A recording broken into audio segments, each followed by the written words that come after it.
Welcome to the WordPress Photography Podcast, the podcast for photographers who want to learn how to get the most out of WordPress to grow their photography business. You don't need to be a geek to understand WordPress. Settle back and listen as we show you how. Now, here's your host, Scott Wyden-Kivowitz. Welcome to episode 131. My name is Scott Wyden-Kivowitz, and I'm joined today by my guest, Tanya Smith. Hi, Tanya. Hey, how you doing, Scott? Great to be here. Yeah, for sure. I'm doing well. How are you doing? Very good.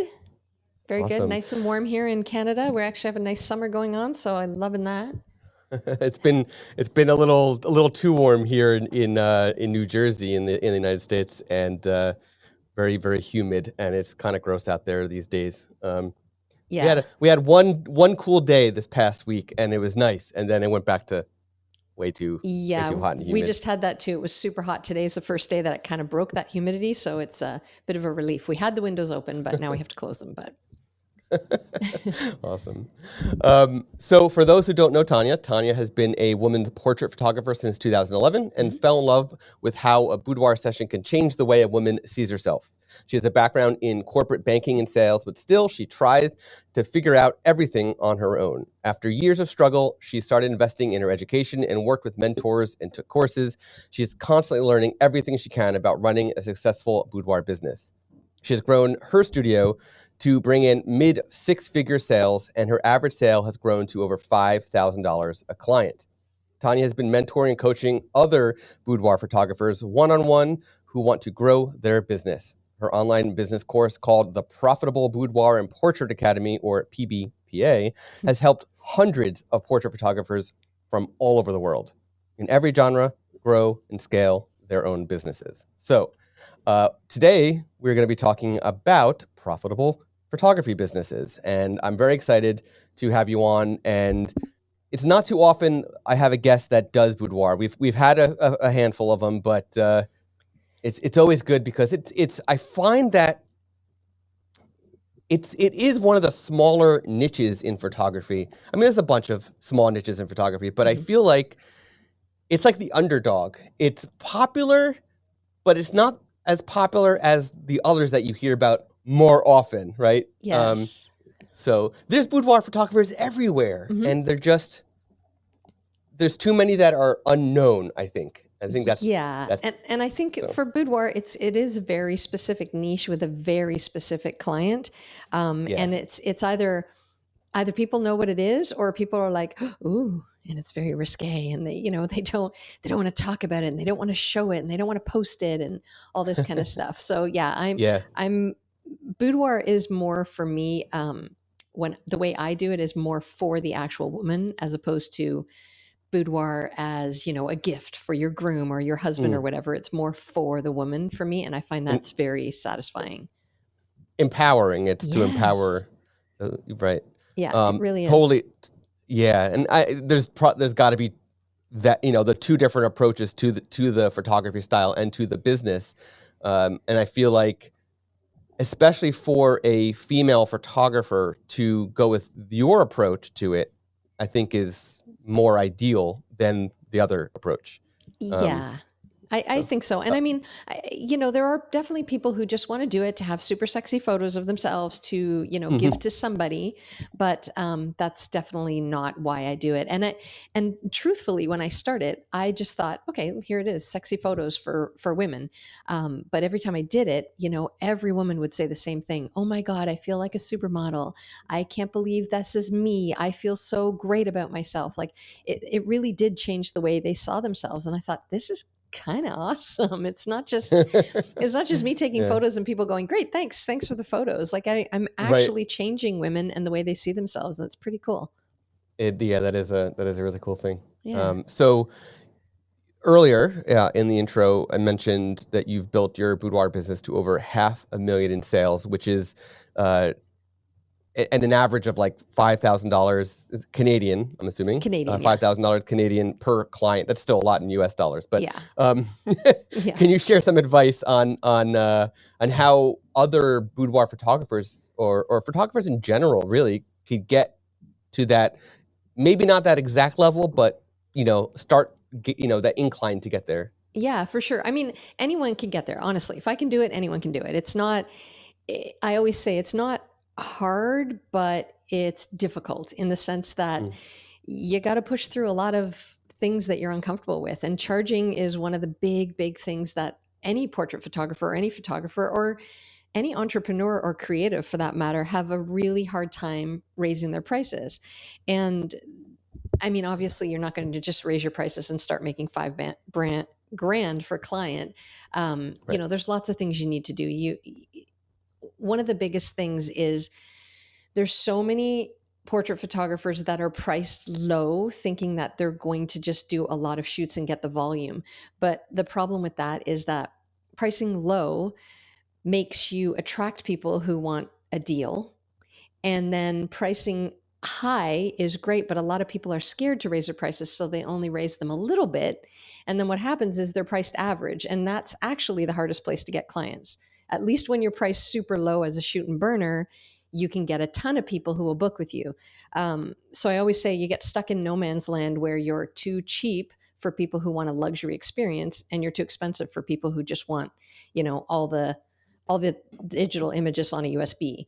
So what happens is a lot of times people will raise their prices, they'll get crickets, and they'll be like, I knew it wouldn't work for me. And they raise them back down, as opposed to what they really need to do, which is probably go really big and raise them kind of a lot, which is uncomfortable. Yeah. Yep. Yeah, there's in my area, so I'm smack in the middle, the same drive between Philadelphia, Pennsylvania, and New York City. Right. And so I have clients in my area that a lot of them that work in one of those cities. So and they do the commute and they make a good amount of money, you know, they're whatever they do for a living. And I'm surrounded by photographers who do the low ball price, give them a USB drive or a, you know, digital drive, not even like a physical drive, and be on their way. And they do like 5 photo sessions a day, every single day. And, you know, to compete with that is, you have to set yourself apart in some way. Yeah. So, and oddly enough, in my area, there is nobody going up real high. Everybody's lowballing it to compete. So, it's, and that plan actually would work to be a low price and do 5 or 6 or 10 shoots a day, but not with one photographer. That's a business plan for a high volume studio needs to have several photographers, and that could totally work. But mostly you and most people that are listening and most of the people that I teach, they are one person and one photographer. So you can't be competitive in a high volume studio. You just can't do it. You're going to burn out. Yeah. You're going to burn out, raise your prices, or you're going to burn out and quit, which unfortunately happens a lot. So can you talk briefly about how you would successfully charge more without turning clients away? What kind of things do you have to do, whether it's in your marketing, your text, what you say, the way you present yourself? What are some of the things you have to do in order to charge more, so you're not booking yourself busy, but rather making a comfortable life and business for yourself? Yeah, I love that. Like, I want people to make more money, but I don't want them to be busier, right? You're not trying to be busier. You're trying to be profitable. So I mean, all the things you mentioned are the things that you need to do. You need to understand first and foremost who your client is. Who is the perfect client that you want to photograph? And then actually, even before you do that, you got to figure out your genre, because I always say, you need to be a specialist, right? Because specialists can more easily demand a higher price.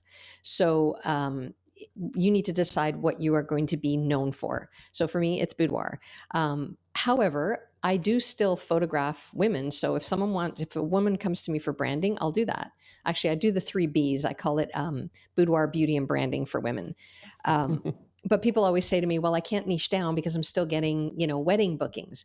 But you can go ahead and still take those. But if you don't want to shoot weddings anymore and you want to switch to, say, boudoir, don't promote it. Stop showing it. Stop showing your photos. Go ahead and take those wedding gigs and do it and get paid. But keep showing your boudoir stuff. Like otherwise people are going to keep booking you for weddings. And I don't know how. Hats off to you wedding photographers, because I tried that at the beginning. Man, that is not for me. Yeah, I can't do it either. No. I do a wedding maybe once a year, and it's like a special thing. It's either a friend who like really I just did a pandemic one for a friend, just because only so many people could be there. And it was Right. something, but like, it's got to be something special for me to be able to do it. And to me, taking on just as somebody who has to teach photographers on a regular basis, it helps me, be even more connected into what I'm talking about, basically, Right. by actually doing it at least once a year. Yeah, that's why. And I don't teach wedding photographers. I teach portraits, right? So only people who do portraits. So yeah, you definitely have to pick your genre and become a specialist, and you have to know who you're talking to. So even let's say boudoir as an example, if you are targeting younger clients that are about to get married and they do want it as a gift for their groom, then that's who you speak to in your social media and on your website and every single time you come out. That's who you speak to. Me, I speak like I know my client. Her name is Kelly. She's 35 years old. She has 2 kids. Like, you need to really niche down and get specific on who they are so you know what kind of things they appreciate seeing. So I'm not going to post these cutesy little memes that would appeal to a 22-year-old woman. I'm going to post something that appeals to a mom of 2, right? So everything you put out there has to appeal. Now, that's not to say that I'm not going to get a 24-year-old bride, because I do get them. But mostly what I get are women in their mid to late 30s who are looking to find themselves again after having kids and, trying to figure out who they are and where they are in their life. And so that's who I talk to. So your messaging can't be all over the place, and you can't show things that don't go with what you're talking about. And then you obviously, I'm assuming that people know how to take photos at that point. Your photos have to be good. However, they don't have to be great. And I know sometimes this ruffles some feathers when I say this, but you don't have to be an amazing photographer to make really good money. You can be a pretty decent photographer, but you have to be good at your business and your numbers and your sales. So, like I'm not a gearhead. People always reach out to me and they're like, hey, what photo do you use? Or what lens do you use? And what about this versus this? I'm like, I don't know. That's what YouTube's for, not me. I can show you how to make money. I can show you how to sell. I can show you how to give a luxury experience, but I'm not into the technical photography side of it. Yeah. Yeah. So, and I think when it comes to boudoir in particular, you need a special set of skills even beyond business and beyond photography itself. Agreed. And it's a good segue into my next question. So for those interested in getting into or ramping up their boudoir studio, what steps do you take to make women feel more comfortable and empowered during the session? Like, how do you get them to trust you? Because that's a pretty vulnerable state that they're in when they're doing when they're doing a boudoir session. Oh my gosh, yes. And the thing is I don't photograph models. Nobody that you see on my site is model. They're all regular, everyday women. So they're nervous anyway to get photos done, never mind getting photos done naked or in their underwear, right? Mm-hmm. So it is super, super vulnerable. So the one thing that I do, and I also teach other photographers who are boudoir photographers, is meet them in person for an in-person consultation. So and I know this is another reason why we charge a lot, because I meet them 3 times. I meet them for the consult, then their shoot, and then their in-person sales session. So one of the reasons why a woman would back out or cancel or no show is because she's nervous and she's stepping outside of her comfort zone. So what makes people nervous is the unknown. They don't know what to expect. So the consultation, they've met me. So now that it's not so scary, they know who I am. They've seen the studio. They know how to get there. They know where to park. They know what it looks like. Even those kind of things can stop people from coming in. I've discussed everything that they're going to wear. I've showed them my wardrobe, what they can use from it. So they're not wondering, I don't have anything to wear. I don't know what to do. And then I tell them also, I'm posing you every step of the way. I ease their nerves as much as I can at that consult. So really the only unknown that they're left with on the day of their shoot is, I hope I can do this. I hope my photos look good. And the only thing I can do with that is I'll show you. And yes, they will. So the consult, I think, is really important. But as a boudoir photographer, one of the biggest things I tell people, which is different than other portrait genres, is stop booking models to build your portfolio and to practice, because most models know their light and their angles based on where the cameraman is standing. The photographer is standing, they know that. An everyday person does not. So you can, I know there's there was a photographer who I followed for quite a while, and I was fully crushing on him. Like his photos were beautiful, like they were perfect. And he made the switch a couple of years ago to photograph everyday women. And he posted some photos, and I was like, yikes, like you can't just pick up your camera and take a shot. You need to guide them, not only guide them in the most flattering way, but in a way that's not going to make them feel self-conscious. So you can't say things like, tuck in your stomach. Now you just made her self-conscious about her stomach. You know what I mean? Right. So there's the consult is actually a really good place for me to find out what her insecurities are too. So I don't say, what parts of your body do you not like? I say something like, you tell me what you want to showcase and what you want to minimize. And then she'll say, oh, I've got my baby tummy here, or my arms, or whatever it is. And I take notes, and I make a note of that. And I make sure that the poses that I do are not going to showcase the areas she doesn't want to see, or that I strategically kind of hide them. So there's lots of different ways that you can make a woman feel comfortable, but there's a million ways to make her feel uncomfortable. So you gotta watch what you say. You gotta watch. You don't obviously touch someone without asking them.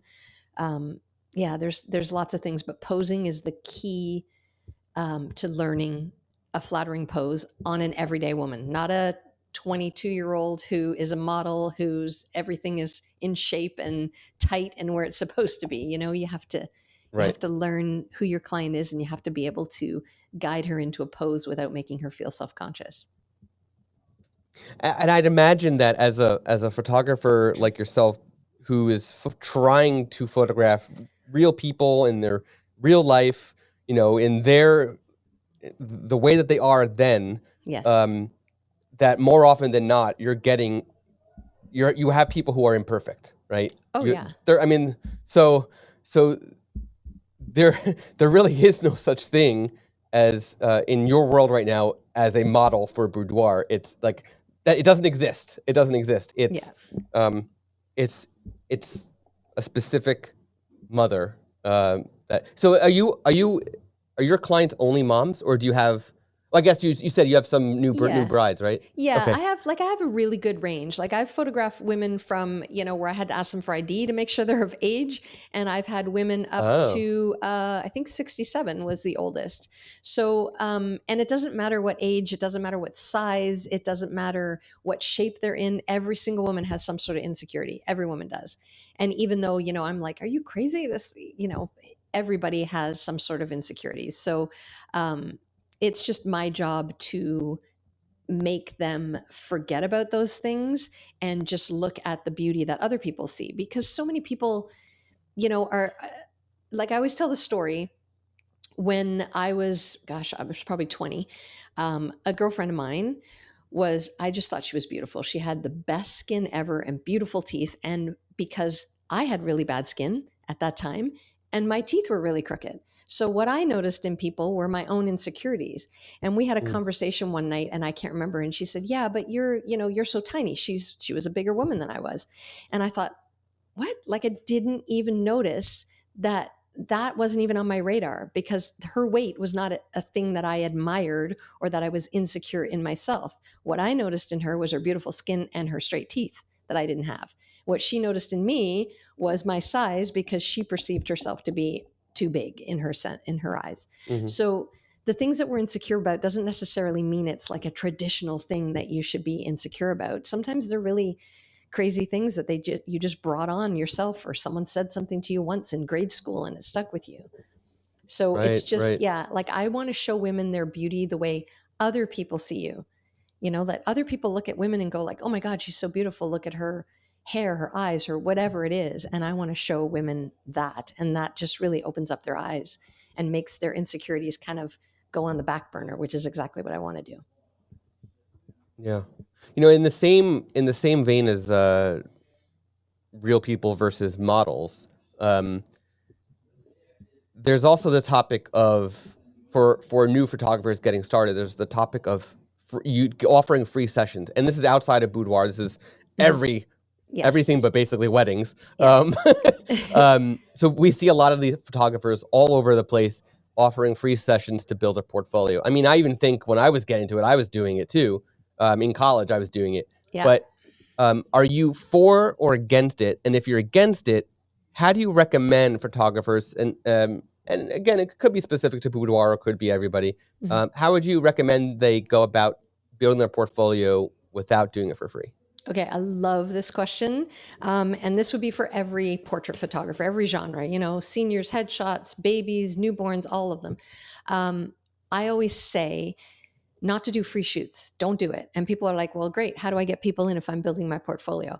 And I actually have a podcast episode on this specific thing. I think it's episode 3. We can link that.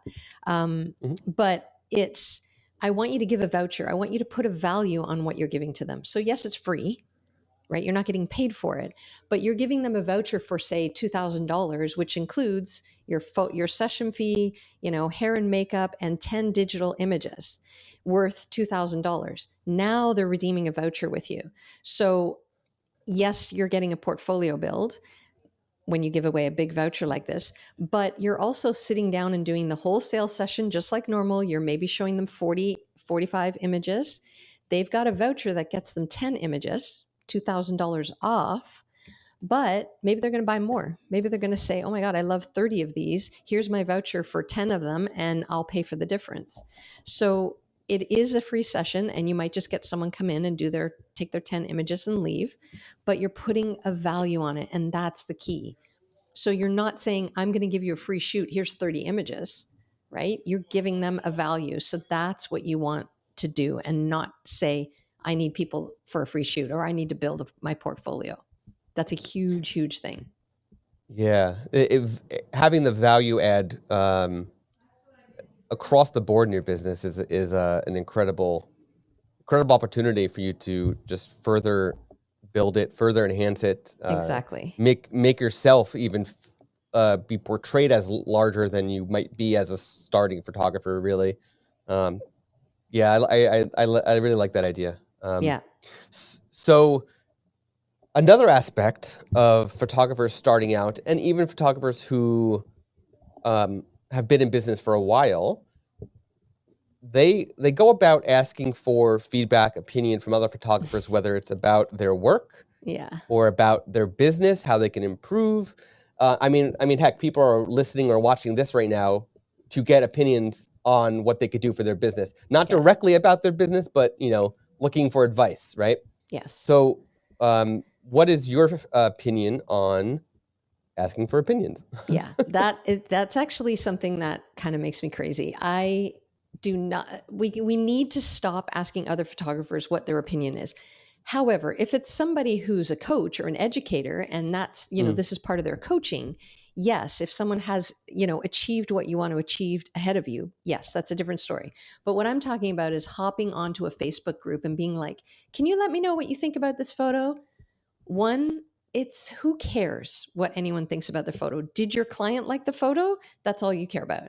And 2, you're going to get 100 replies with 100 different answers. And all it does is stress you out and make you think that you're less than. When I was first starting out, I did it too, because I know we all do it. And I posted my photo. My client loved it. She brought her boyfriend in with her. Oh my God, this is a beautiful photo. It was my favorite one from the shoot. So I thought, oh, now I'm going to post. I'm finally getting up the nerve to post in this group of boudoir photographers. And they rip me apart. I mean, I look at the photo now and it's kind of not the best, but it's flattering to her. I blew out the highlights in the back. There was a lot of stuff wrong with it, but she looked good in the photo and she bought it. And I got ripped apart. Oh my God, you have to do this. You missed focus. You focused on her nose, not her eyelashes. Like it was all true. But what it did was make me think that maybe I'm not good enough. But my client bought a lot. So stop asking photographers what their opinions are, because honestly, anybody who is able to give you a good critique and some constructive criticism is usually pretty rare. Most of the people who are going to jump in and spend the time or commenting are going to pick apart your image. And also stop asking other photographers what their prices are.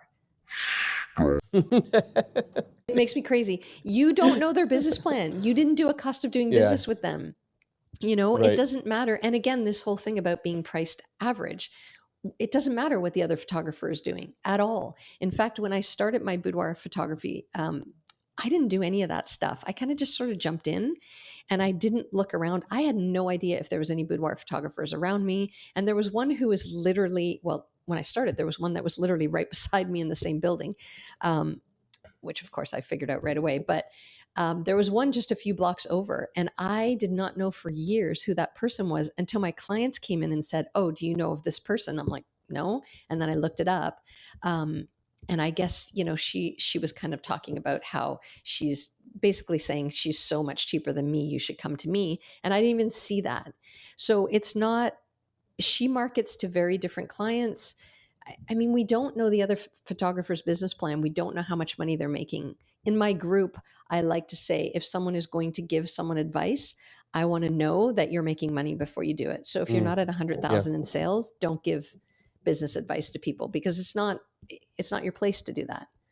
So yeah, stop worrying about what other photographers are doing. Stop asking your family and friends if your pricing is good. Do you think this is a good price? Stop doing that. Everyone's going to tell you your price too high because they're probably not your client. You didn't show them what the value is.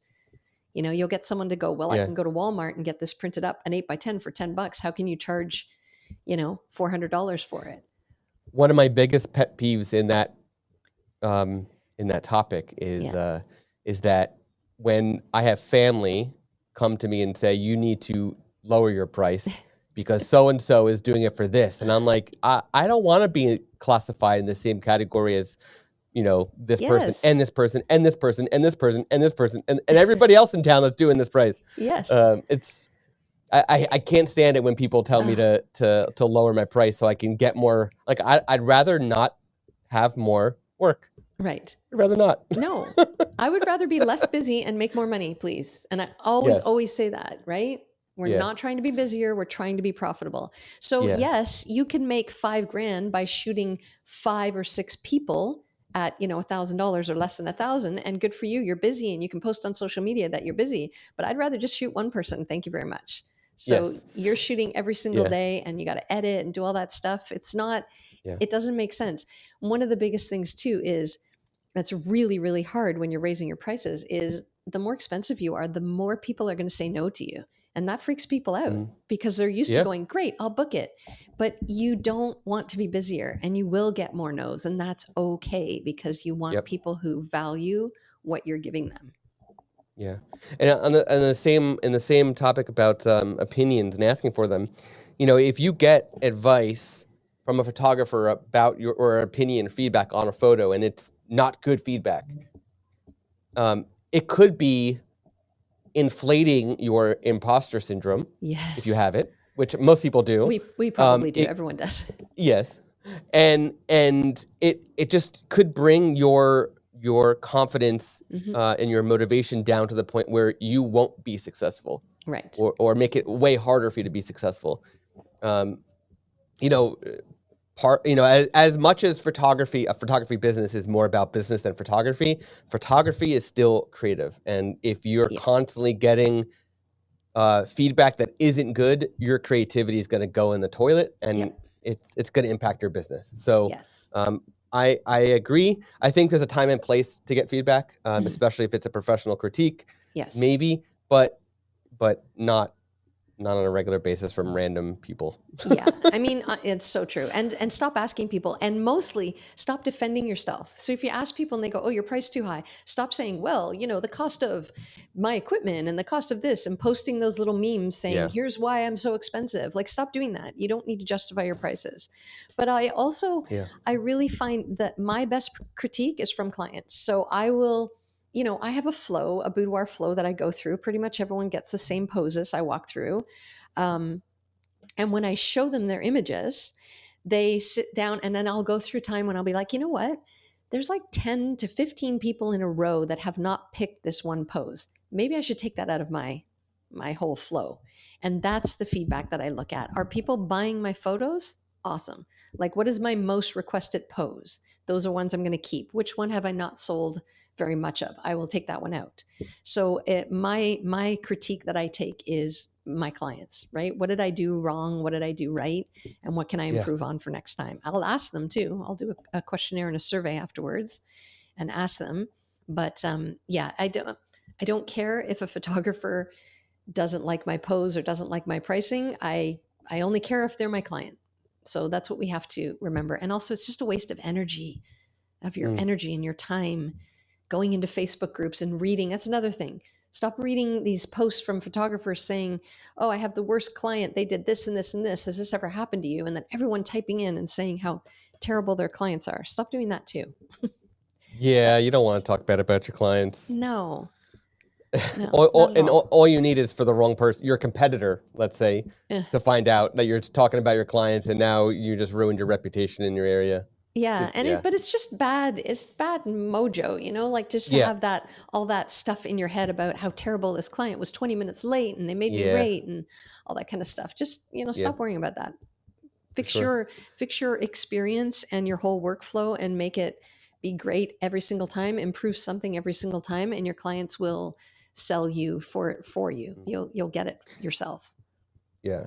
So over the course of this conversation, we've shared a lot of mistakes actually that photographers have made and how they can fix it. But I'm wondering if there's a few other mistakes that we might have missed that you see photographers making that they can fix right now after listening to this, like an actionable item that they can fix literally right now.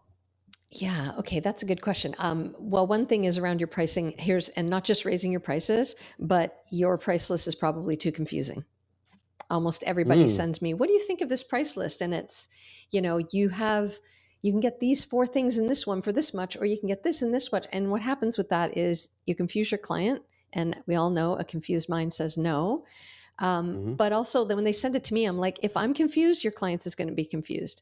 So I make my price list. I'm actually teaching that. I have a free boot camp that I run a few times a year. I'm doing it right now, actually, but by the time this airs, it'll be over. But what I do is I teach them a super simple way to do their pricing. And it's 3 pages. Actually, I guess it's 4 because the first page is the session fee. And the second page is just the number of images. And this kind of blows people's mind when I say it. But all I do is I price per image. It doesn't matter what format it's in. You want 10 images, it costs this much. You can get it digitally. You can get it in an album. You can get it in a folio box, all the same price. So that whole thing, do I offer the digitals? Should I, shouldn't I? What should I do? Just they cost the same. You're not paying for the paper that it's printed on. And yes, your profit will be bigger if they take the digitals for sure. But if you do your full cost of doing business and your cost of goods, you will be able to make a profit no matter what they choose. So just keep it simple. Which images do you like of yourself? These 20? Perfect. Now, how would you like me to give them to you? So that's one of the biggest things. Simplify things. And I do that. One of the things I'm known for is that I keep things simple. And the reason is because I'm a classic overthinker. So I have to do that myself. I have to remember I'm overcomplicating things. Keep it simple. So that's probably the biggest thing is simplify your pricing for your clients. And the next biggest thing is start looking at your website and your social media and all that kind of stuff with a critical eye and see if you are actually speaking to your client, your perfect client. Maybe you've had a perfect client and that could be the one you're speaking to, or maybe you have somebody that you know that you want to shoot, and make sure everything that you have will appeal to that person. That might be an opportunity for a photographer to actually go out and hire a copywriter to consult with them, and you discuss what your ideal client is and let them go at your website and your marketing materials with a sharp pencil and really tweak it to be perfect for your ideal client. Yep, you can, as long as it's a copywriter who understands about your ideal client and ask you those questions. And if you're not at the stage where you can hire a copywriter, honestly, go back in your portfolio and find that client. Hopefully you've had a client that you love shooting. It was a pleasure from beginning to end. They thanked you as they handed you money. You really liked having them in the studio. Take them out for coffee and ask them what they thought. What did you think about this whole thing? What did you like about it? What didn't you like? I'm trying to improve my experience for my clients, and I would love to know what you think. And literally just ask them. Don't ask other photographers. Don't ask your friends and family. Ask your perfect client if you want, and just see what they thought and the parts that they liked the most. Yeah, so there's 2 great things about that. One, it's a hell of a lot cheaper than a copywriter. Yeah, true. And 2, it shows your client how much you care. Right. that it's going to make them even more likely to want to recommend you when when boudoir comes up, basically. Yes. So yeah, I really like that idea as well. Yeah, for Any sure. any other final mistakes that you want to point out? Just make sure there's so many people that I have that are jumping into my group. I have a Facebook group for photographers, and they're telling me that they can't get any clients, and I don't know where to get clients and where do I find them. And I look at their stuff and I say, what are you doing right now? Because when I look at your social media, I can't tell what you do. I can't tell who you sell to, who you help. I can't tell any of that. So again, do a social media and a website audit and see if people can understand what you do. I know you maybe went to the wedding and took this most beautiful photo and you really want to show it, but if you're not shooting weddings, take it off. And if you decide to niche down into babies or whatever, make sure that's the only thing that people can see. So I think an audit for sure to do it, with a constructive eye yourself will really be helpful. But stop overthinking and keep things simple. Probably raise your prices a lot and just keep moving forward, because the stuff that we have to do to grow is uncomfortable, right? And I always say, whatever got you to this level in your business is not going to get you to the other level that you want to be at. So you need to do something different, something uncomfortable, probably. Well said. Yeah, we none of us like being uncomfortable, but Nope. that's exactly what it means. Yeah, exactly. And you got to do it. You got to do it. So for years I have offered family portraits and cake smash sessions, headshots. I've had a mixed bag, and I was eventually going to get into branding, but it just I don't the clientele is not in this area enough, and it turned out that by the fate of luck of basically doing a surprise proposal session for my brother-in-law and one of my friends, blogging about it, I'm now the #1 search for New Jersey proposal photographer, and I'm getting beautiful. booked left and right for doing proposal sessions. Yeah, so it worked out. I found my niche, and now I'm basically I'm still offering headshots if they come, still doing families if they come, cake smash if they come, but I'm basically pushing proposal sessions now because they are so much fun. I get to be James Bond and as a grown man enjoy being a spy. Yeah. And I get to be part of something super special. Yeah. And I might even say it's more special than the wedding, but I could be biased. Yeah. And it's also something that you as the client have to have complete trust in your photographer because there's no replicating. There's no replicating. No, that first moment, yeah. That's it. So I over the past this whole summer, I've been sort of perfecting my method and my pricing for it, and the marketing materials and stuff like that for it. And I came up with what my approach is: a session fee and then per image for it. Yeah, beautiful. But I give a slideshow using smart slides and a bunch of things with it. But it's so important that everything that you talked about, including the niching down, and pricing yourself so that it's attractive, but also makes you money. Yes. Yes. Exactly. So important. So yeah. And the niche is nice. Like, I love your story of how you found it by accident. Same with me. But you, and if you haven't found your niche out there, like, don't stress about it. Just shoot stuff. Just shoot everything. Yeah. Try it all. You'll know pretty much right away if you like it or not. Like, you pretty much will know. Right. You'll have that connection. You do I did a boudoir shoot. I'm like, oh my God, I love this. This is great. And like you with the engagement, the proposal shoots, like, you'll find out what you love doing pretty quickly, and then just put it everywhere. Like you said, you blogged about it. People don't know what you offer if you don't put it out there. So yeah, we got to do the work. Like, you got to market, you got to get out there. You got to be uncomfortable. You got to put your face on social media, you got to send emails. You have to do this stuff. You're running a business, right? Unless it's a hobby, and that's totally fine. But a hobby means it's fun and you're just doing it for free and you don't have to do any of the business stuff. But if you want to make money, you can ask for money in exchange for something that you're giving someone, in this case, a service. And that's fair. 100%. Well said. Well, thank you, Tanya, for joining me today. If you can please tell the listeners the absolute best place to find more information about you. Yeah, awesome. Well, the best place for photographers to find me is on my photography website, which is profitableportraits.com. And there's a link there to my client website as well if you want to see any of my work. And I do have a free Facebook group for photographers. I believe it's called Tanya Smith Education, but we can link to that.